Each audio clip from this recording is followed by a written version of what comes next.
श्री राकेश सिन्हा जी। सभापति महोदय, मैं इस सदस्यों का धन्यवाद करता हूं कि एक गंभीर राष्ट्रीय मुद्दे पर गंभीरतापूर्वक बहस हुई। ये और बात है कि माननीय संजय सिंह जी को शांति काल में अशांति पैदा करने की महारत हासिल है और आम आदमी पार्टी ने जितना रोहिंग्या के प्रति आंसू बहाया था, यदि इसका 1000वां हिस्सा कश्मीरी पंडितों के प्रति बहाया होता तो मैं उनको धन्यवाद करता। जो रोहिंग्या को दिल्ली में बसाने के लिए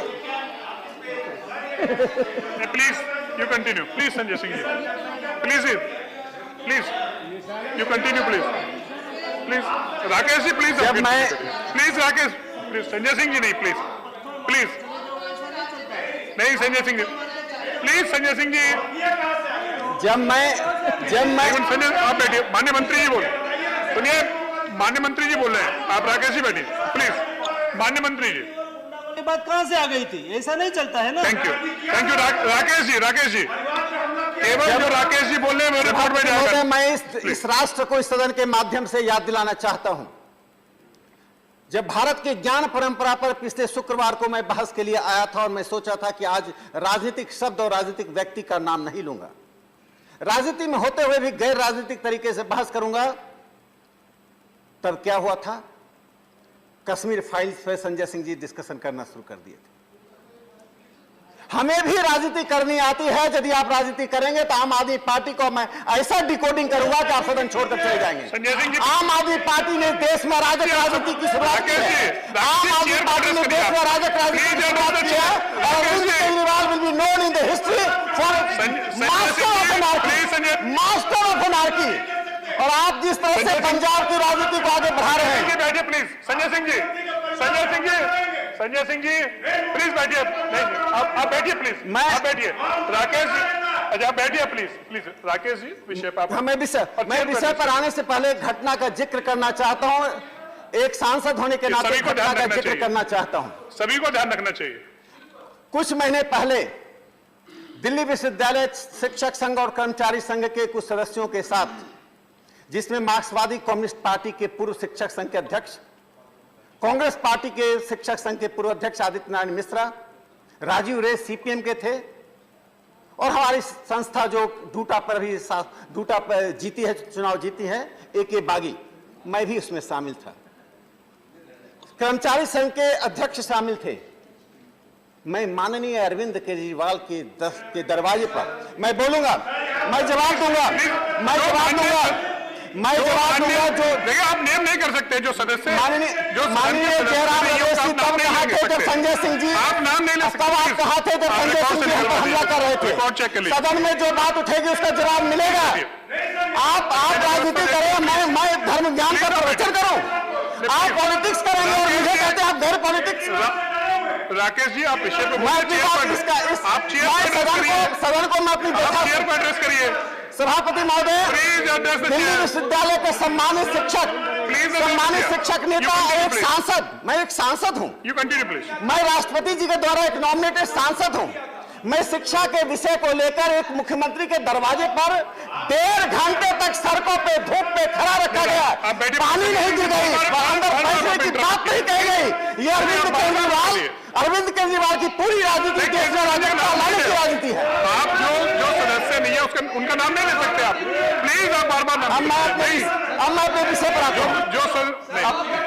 प्लीज अच्छा आप प्लीज ये व्यवस्था मैं दूंगा। संजय सिंह जी मैं दूंगा। मैं तो सिर्फ मैं अपने विषय पर आता हूँ। राकेश जी प्लीज आप बैठिए प्लीज आप बैठिए अच्छा आप बैठिए ना प्लीज। नहीं आप बैठिए प्लीज। संजय सिंह जी आप क्या नाम? सभापति महोदय आप विषय पर नहीं प्लीज आप बैठिए सभापति महोदय ठीक नहीं। अच्छा आप बैठिए प्लीज। मुझे खुशी है, मुझे प्रसन्नता है कि सदन ने अनेक पक्ष पर विमर्श किया है। मेरा एक मूल उद्देश्य यह भी था कि यह जो गैर राजनीतिक एक राष्ट्रीय प्रश्न है, इस पर सदन पे गंभीरता से विचार हो। दो तीन पक्ष है जिसको मैं रखना चाहता हूं।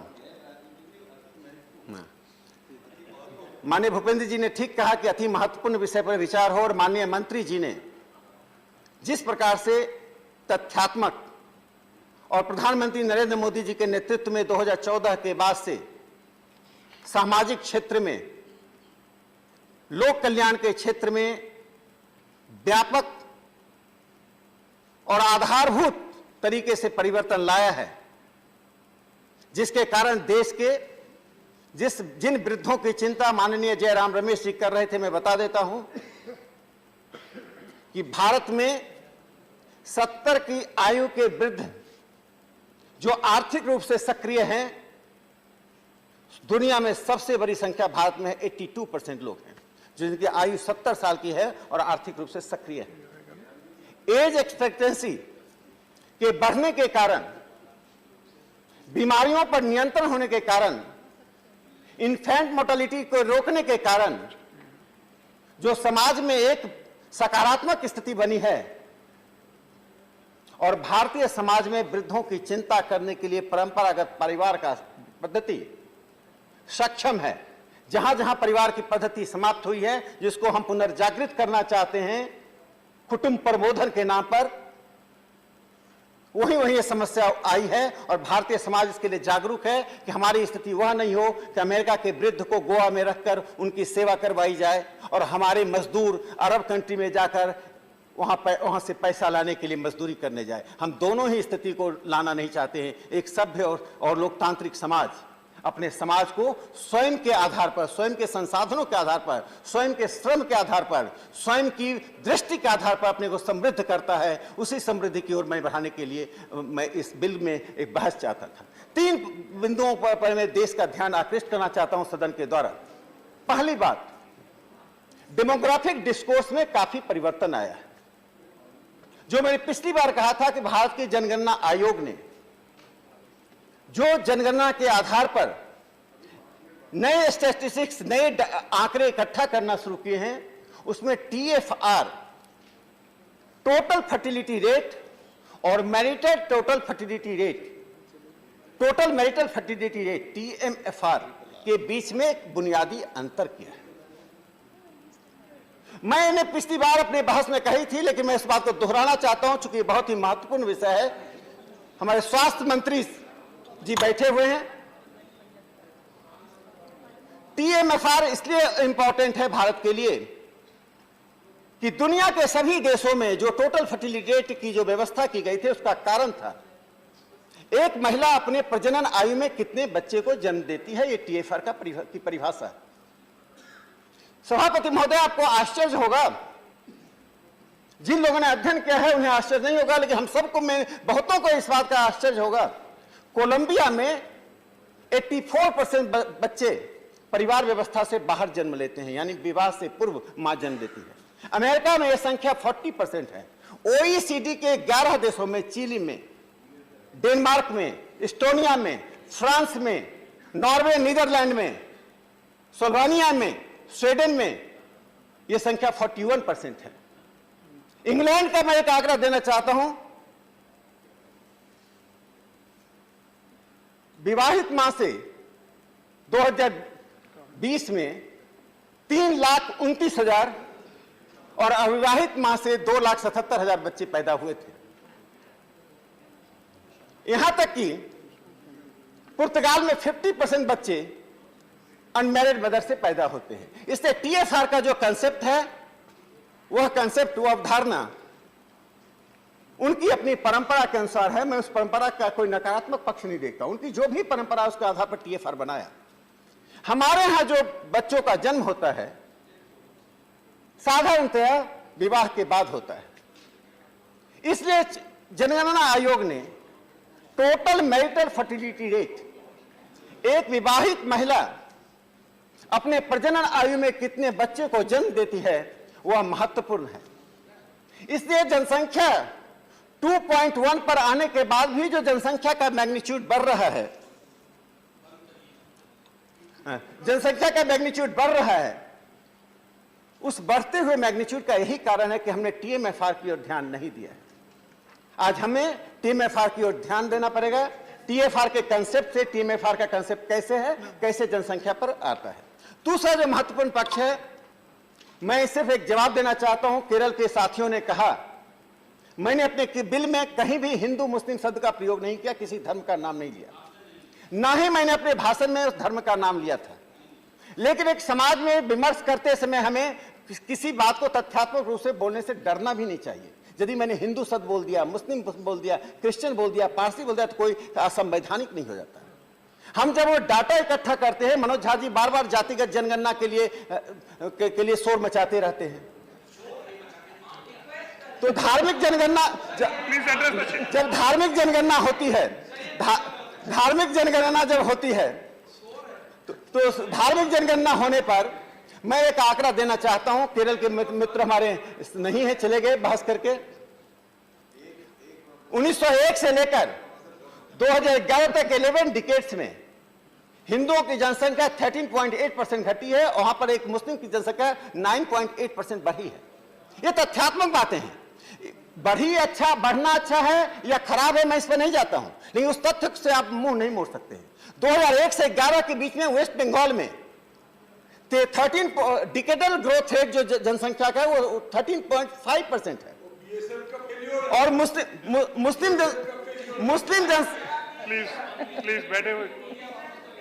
और मुस्लिम जनसंख्या का डिकेडल ग्रोथ रेट बंगाल में 21% है, हिंदुओं का डिकेडल ग्रोथ 10% है, डिफरेंस 11% का है। मैं ट्रेंड की बात, आप ट्रेंड में, मनोज जी प्लीज, केरल में प्लीज, नहीं प्लीज, आप उस तथ्य को सुनिए, प्लीज तथ्य को सुनिए। केरल में जो डिकेडल ग्रोथ रेट है, मुस्लिम का 29% है, हिंदुओं का 10%, द गैप इज 19%। तो मैं सिर्फ तथ्य की बात कर रहा हूं, आपके लिए स्वागत योग्य है या नहीं है, मैं इस पर नहीं जाता हूं, ना मैं स्वागत करता हूं ना विरोध करता हूं, तथ्य को आपके सामने रखता हूं। आंख बंद करने से तथ्य बदलता नहीं है। इसलिए मैं इतना कहना चाहता हूं कि जो 133 डिस्ट्रिक्ट है, जिसमें उत्तर प्रदेश और उत्तराखंड में 52 जिले हैं, बिहार में 24, झारखंड में 9, मध्य प्रदेश में 3, हरियाणा में 1, नॉर्थ ईस्ट में 28 डिस्ट्रिक्ट हैं, जम्मू कश्मीर में 6 डिस्ट्रिक्ट हैं, जहां टोटल टीएफआर, जो अगर पुराने कंसेप्ट टीएफआर को लें तो 3.5 है। 72 डिस्ट्रिक्ट में टीएफआर 4 से अधिक है। तो मुझे यही कहना है कि हमारा जो प्रयास चल रहा है, उस प्रयास में लोकतांत्रिक तरीके से हम इमरजेंसी को दोहराना नहीं चाहते, 76 को दोहराना नहीं चाहते हैं। जयराम रमेश जी 1966 में भारत सरकार में जनसंख्या को कहा था एक्सप्लोसिव स्टेट कहा था। 1940 में ही जवाहरलाल नेहरू ने नेशनल प्लानिंग कमेटी के द्वारा एक सब कमेटी का गठन किया था। तो मैं इतना ही कहना चाहता हूं कि जनसंख्या नियंत्रण पर गंभीरता से जो प्रयास चल रहा है, उसके लिए मैं आशान्वित हूं। मुझे पूरा विश्वास है, धर्म, जाति, क्षेत्र, भाषा से ऊपर उठकर हम अपनी जनसंख्या को नियंत्रित कर पाएंगे और इस देश को एक सुखमय राष्ट्र की ओर ले जाने का प्रयास करेंगे, जिसमें रोहिंग्या का स्थान नहीं होगा, इस देश के लोगों का स्थान होगा, इस देश के लोग अपनी समृद्धि के साथ रहेंगे। धन्यवाद। धन्यवाद। Now, Shri Rakesh Sinha ji, are you withdrawing the bill? सभापति महोदय, मैं अपने बिल को विड्रॉ करता हूं। Has he leave of the house to withdraw the bill? The bill. Please. No, please. No, please. No, please. No, please. Sir, there is a very important point. Has leave of the house to withdraw the bill. The bill is withdrawn. Yes. Next.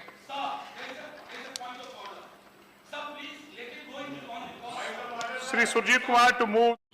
धन्यवाद। Next speaker, Shri Sanjay Singh ji. Shri Rakesh Sinha जी के द्वारा लाए गए इस महत्वपूर्ण private member bill pay मुझे अपनी बात कहने का मौका दिया। मान्यवर, हम लोगों ने बचपन से एक नारा पढ़ा, छोटा परिवार सुखी परिवार। परिवार छोटा हो, सुखी हो, सीमित हो, इसका कोई भी व्यक्ति विरोध नहीं कर सकता। बिल्कुल परिवार छोटा होना चाहिए, लेकिन जब अभी हमारे चर्चा में तोमर जी अभी जब बोल रहे थे, तो उन्होंने कहा कुछ रूढ़िवादी लोग विरोध करते हैं। उनको शायद याद नहीं होगा मान्यवर, जब 1975 में इस देश में इमरजेंसी लागू हुई थी तो उस वक्त की जनसंघ जो मौजूदा भारतीय जनता पार्टी बन गई है, उसने तो नसबंदी कानून का विरोध किया था मान्यवर। नसबंदी कानून के खिलाफ ये लोग खड़े थे, ये इनका इतिहास है। जेलों में गए थे, जेल भरा था इन लोगों ने। और जो सरकार नसबंदी लेके आई थी, उस सरकार की नसबंदी कर दी थी इन लोगों ने, उस सरकार की नसबंदी कर ली थी। और बड़े चालाकी से बिल लाया गया माननीय राकेश सिन्हा जी के द्वारा।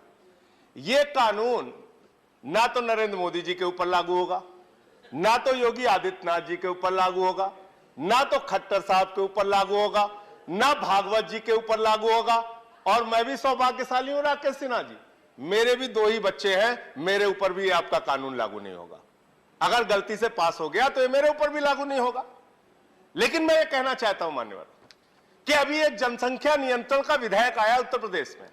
वो विधेयक में पढ़ रहा था, उसमें लिखा अगर 2 से ज्यादा बच्चे हुए सरकारी नौकरियों में पाबंदी, अगर 2 से ज्यादा बच्चे हुए सरकारी नौकरियों में प्रोन्नति से पाबंदी, अगर 2 से ज्यादा बच्चे हुए जिला पंचायत का चुनाव नहीं लड़ सकते, बीडीसी का चुनाव नहीं लड़ सकते, ब्लॉक प्रमुखी का चुनाव नहीं लड़ सकते, नगर पालिका की चेयरमैनी का चुनाव नहीं लड़ सकते। क्यों भाई, सारी शुरुआत नीचे से करोगे? एक कानून बनाए, अगर आप बना रहे हैं तो आप लिखिए 2 से ज्यादा बच्चे होने वाला प्रधानमंत्री नहीं बन सकता, 2 से ज्यादा बच्चे होने वाला सांसद नहीं बन सकता, 2 से ज्यादा बच्चे होने वाला विधायक नहीं बन सकता, मुख्यमंत्री नहीं बन सकता, खाली प्रधान नहीं बन सकता। जिसके 2 से ज्यादा बच्चे होंगे वो प्रधान नहीं बन सकता, प्रधानमंत्री बन सकता है। ऐसे कैसे काम चलेगा? और दूसरी चीज, परिवार होना चाहिए मान्यवर, सीमित होना चाहिए, लेकिन होना चाहिए। अब परिवार नहीं होगा तो आप थके हारे दुनिया भर के तनाव से जब घर में पहुंचते हैं, आपके छोटे छोटे बच्चे जब हंस के आपसे मिलते हैं, उससे आपका सारा तनाव दूर हो जाता है।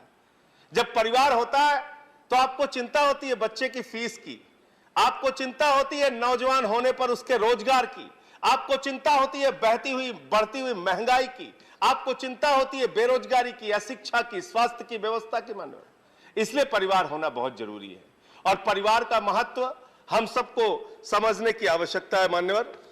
मैं यहां तक देखता हूं, ज्यादा लंबी बात नहीं करूंगा, कि माफियाओं में भी एक अलिखित समझौता होता है कि भाई हम लोग आपस में लड़ेंगे लेकिन एक दूसरे के परिवार को नहीं टच करेंगे। यानी माफिया भी परिवार के महत्व को समझता है। लेकिन बहुत दुर्भाग्यपूर्ण घटना हुई पिछले दिनों मान्यवर। 2 दिन पहले बहुत ही दुर्भाग्यपूर्ण घटना हुई और आप लोगों से हाथ जोड़कर निवेदन करना चाहता हूं। हम लोग राजनीति में हैं, एक दूसरे से लड़े, चुनाव लड़े, जीते हारे जो भी परिणाम आए कोई बात नहीं, लड़िए, यह आपका अधिकार है, हमारा भी अधिकार है, हमसे लड़िए। लेकिन अभी 2 दिन पहले क्या हुआ? दिल्ली के मुख्यमंत्री के परिवार पे हमला, जहां पे उनके बूढ़े मां बाप रहते हैं मान्यवर, जहां पे उनके 2 बच्चे रहते हैं मान्यवर, जहां पे उनकी पत्नी रहती है, उनका एक बच्चा है मान्यवर अम्मू। जब वहां हमला हो रहा था वो दौड़ते हुए अपनी मां की तरफ गया, उसने कहा मां पापा को बुलाओ, पापा को बुलाओ, गुंडे आ गए, गुंडे आ गए। उस बच्चे को नहीं पता था भारतीय जनता पार्टी के लोग भाजपा के एक सांसद के साथ वहां पहुंच गए। लड़ना है हमसे लड़ो। एक हमला कर रहे हो, पंजाब का चुनाव हार गए तो आप दिल्ली के मुख्यमंत्री की हत्या करवाने पे लग गए हो, हिंसा फैला रहे हो। और मान्यवर खत्म कर रहा हूं, किस बात पे आप ऐसा कर रहे हैं? आप किस बात पे ऐसा कर रहे हैं? मैं खत्म कर रहा हूं मान्यवर। कश्मीरी पंडितों, मैं खत्म कर रहा हूं। क्वेश्चन आप पॉइंट ऑफ ऑर्डर ले लीजिए। संजय सिंह जी धन्यवाद। पॉइंट ऑफ ऑर्डर सर, मैं खत्म कर रहा हूं। धन्यवाद सर। अंतिम पॉइंट रूल, सर, अंतिम रूल, अंडर सर, अंतिम पॉइंट, अंडर विच अंतिम पॉइंट रूल सर, सर, अंतिम पॉइंट। आप अरविंद केजरीवाल के बोलने दीजिए, आपका समय समाप्त खत्म कर रहा हूं बस सर। सर, कश्मीरी पंडितों के दुख में हम सब शामिल हैं, कश्मीरी पंडितों के दुख में आप भी शामिल हैं, हम भी शामिल हैं। आप कहते हैं कश्मीरी पंडितों के साथ जो कुछ हुआ, अन्याय हुआ, उनके साथ हिंसा हुई, उनकी हत्या हुई, अत्याचार हुआ, लेकिन ये कौन सा तरीका है मान्यवर? मैं पूछना चाहता हूं, जो हिंसा कश्मीरी पंडितों के साथ हुई वही हिंसा आप अरविंद केजरीवाल के परिवार के साथ दिल्ली में करना चाहते हैं, यह मैं पूछना चाहता हूं। नेक्स्ट स्पीकर श्री महेश पोद्दार जी।